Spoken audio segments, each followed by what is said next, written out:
gambaran tentang sirat. Sirat ini adalah istilah yang digunakan di dalam agama kita, sesuatu yang dibentangkan di atas neraka. Nanti di mahsyar pada saat timbangan amal sudah selesai dan orang-orang kafir sudah dilempar ke neraka, tinggal yang ada di situ di tempat timbangan adalah orang-orang beriman. Orang yang beriman sudah berhasil lolos timbangan amal mereka lebih baik akan masuk surga, dan orang beriman yang timbangan dosanya masih lebih berat, mereka berkumpul satu sama yang lain tuh di satu tempat.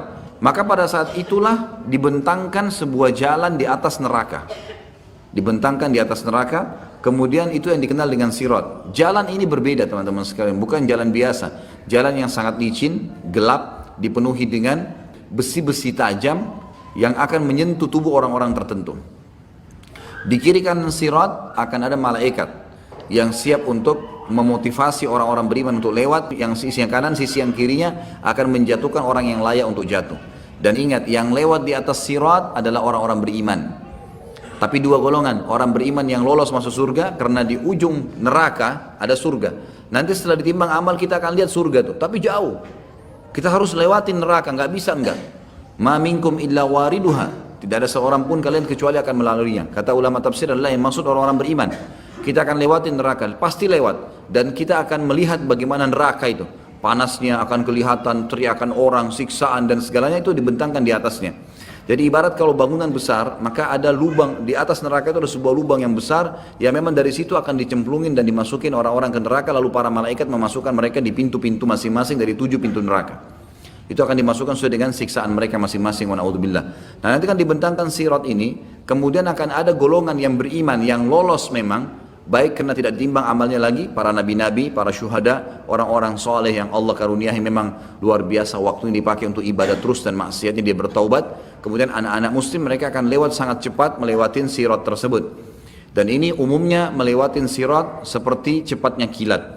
Kemudian akan ada yang cepatnya seperti kuda, menunggangi kuda, ada yang seperti berlari, dan ada yang berjalan dan dia terkoyak tapi selamat. Dan ada juga orang-orang yang merangkak dan akhirnya jatuh, Jadi ada orang beriman yang akan lolos sampai ke depan surga, nanti ada namanya kantara.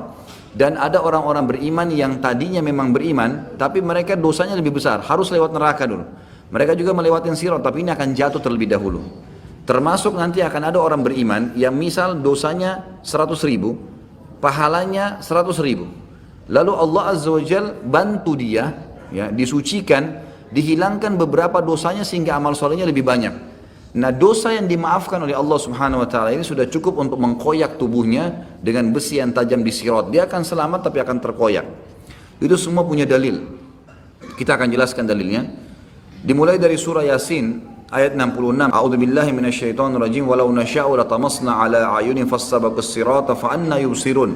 Allah menceritakan tentang sirat itu. Jikalau kami menghendaki pastilah kami hapuskan mata mereka, lalu mereka berlumba-lumba mencari jalan, maka bagaimana mereka bisa melihatnya?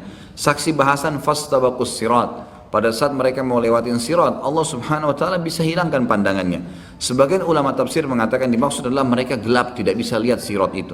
Sebagaimana dijelaskan dalam sebuah hadis, sirat adalah jalan dibentangkan di atas neraka Jahannam. Allahu a'lam berapa panjang, karena neraka Jahannam ini luar biasa luasnya. Dan itu gelap dan sangat licin. Kita dengarkan penjelasan Nabi SAW di dalam hadis yang cukup panjang. Hadis ini riwayat Imam Muslim. Abu Hurairah meriwayatkan sabda Rasulullah SAW, Allah akan mengumpulkan manusia lalu kaum mukminin berdiri hingga surga berada di dekat mereka, kelihatan surga. Ini orang mukmin yang lolos masuk surga nanti, atau ada orang mukmin yang masuk neraka dulu, semuanya akan berdiri hingga surga berada di dekat mereka atau kelihatan oleh pandangan mereka. Lalu mereka mendatangi Adam seraya mengatakan, wahai bapak kami, mohonlah kepada Allah agar dibentangkan surga, bukakan surga itu. Ada jalan sebagai sana, tapi tidak bisa. Mereka lihat sekitarnya nggak ada jalan. Ini neraka, harus dilewati neraka baru sampai ke surga. Maka mereka berkata semuanya, wahai Adam, engkaulah bapak kami, bukakanlah surga untuk kami. Ya. Artinya minta kepada Allah agar dibentangkan surga dibuka dan kami bisa jalan menuju ke sana. Adam alaihissalam menjawab, tidakkah yang mengeluarkan kalian dari surga melainkan karena bapak atau dosa bapak kalian, Adam? Aku tidak berhak untuk hal itu. Pergilah kepada anakku Ibrahim, Khalilullah. Beliau pun melanjutkan, kata Nabi SAW, maka Ibrahim mengatakan, aku tidak berhak akan hal itu, aku hanyalah khalil, kekasih semasa di dunia, tapi di akhirat tidak. Cobalah pergi kepada Musa yang diajak berbicara oleh Allah secara langsung. Mereka pun mendatangi Musa AS, maka ia mengatakan, aku tidak berhak akan hal itu, pergilah kepada Isa. Kalimatnya Allah dan ruh darinya, karena tidak ada sperma, tapi langsung menjadi manusia, maka dikatakan ruh dari Allah Isa alaihissalam. Isa mengatakan aku tidak berhak akan hal itu. Akhirnya mereka mendatangi atau datang kepada Muhammad SAW, maka beliau diizinkan serta amanah dan kasih sayang didatangkan. Lalu keduanya berdiri pada dua sisi sirat, sebelah kanan dan sebelah kiri. Orang yang pertama dari kalian berjalan seperti kilat. Abu Hurairah mengatakan, aku mengatakan ayah dan ibuku sebagai tebusannya wahai Rasulullah. Bagaimanakah jalan seperti kilat itu? Golongan pertama yang lewat itu akan seperti kilat, dan ini para nabi-nabi, para syuhada, ya, orang-orang pilihan yang masuk surga tanpa hisab, termasuk anak-anak muslim yang meninggal sebelum balik, mereka akan melewati sirat seperti kilat. Abu Hurairah bertanya memastikannya, Rasulullah, bagaimana sih jalan seperti kilat itu? Saya ingin memastikan gitu. Lalu beliau menjawab, apakah kalian tidak melihat kilat bagaimana ia datang dan pergi dalam sekejap mata? Lalu kata Nabi SAW, kemudian ada golongan kedua yang akan lewat seperti burung yang terbang, dan ada yang ketiga seperti laki-laki yang berjalan cepat. Amal-amal mereka lah yang menjalankan mereka sesuai dengan keadaan tadi. Kalau amalnya luar biasa, mereka seperti kilat. Kalau mereka amalnya sedang, maka ada seperti tadi burung yang terbang, ada yang seperti berlari, dan seterusnya. Sedangkan Nabi SAW, sedangkan Nabi kalian berdiri di atas sirat. Nabi Muhammad SAW akan berdiri di atas sirat dengan hikmah Allah. Seraya berucap, wahai Rabb, selamatkanlah, selamatkanlah, hingga amal-amal hamba menjadi lemah. Jadi ada orang-orang yang lemah amalnya, maka mereka tidak mampu. Sampai seseorang datang tapi tidak kuasa berjalan kecuali dengan merangkak. Di kedua sisi sirat terdapat besi-besi runcing yang tergantung, serta diperintahkan supaya merengut siapa yang diperintahkan kepadanya. Ada yang terkoyak tapi selamat. Nah, ini yang terkoyak tapi selamat yang saya jelaskan tadi, orang-orang beriman yang tadinya punya dosa lebih banyak daripada pahalanya. Ya, tetapi dosanya dimaafkan oleh Allah. Misal 100.000 dosa dengan 100.000 pahala. Diampunilah beberapa dosanya sehingga pahalanya lebih berat dan akhirnya dia lolos ke surga.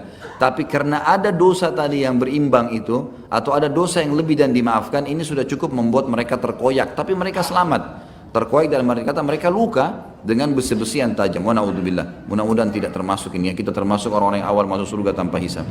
Dan ada yang terjatuh dalam neraka. Dan akhirnya ada yang terjatuh karena dosa mereka sendiri. Demi zat yang jiwa Abu Hurairah berada di tangannya. Ini Abu Hurairah menyampaikan tentang pemahamannya dari hadis Nabi SAW.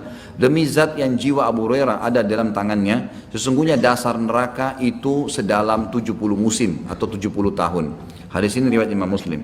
Dari hadis ini kita ambil pelajaran bahwasanya nanti Nabi Muhammad SAW selain memberikan syafaat kubra nanti di hari kiamat untuk Allah datang mengadili manusia, ternyata ada syafaat yang lain di mana Nabi SAW akan diberikan oleh Allah Subhanahu Wa Taala untuk memohon agar dibentangkan jalan sirat di atas neraka dan manusia akan melewatinya, khusus orang-orang yang beriman, baik yang selamat ataupun orang-orang yang akan masuk ke dalam neraka dulu.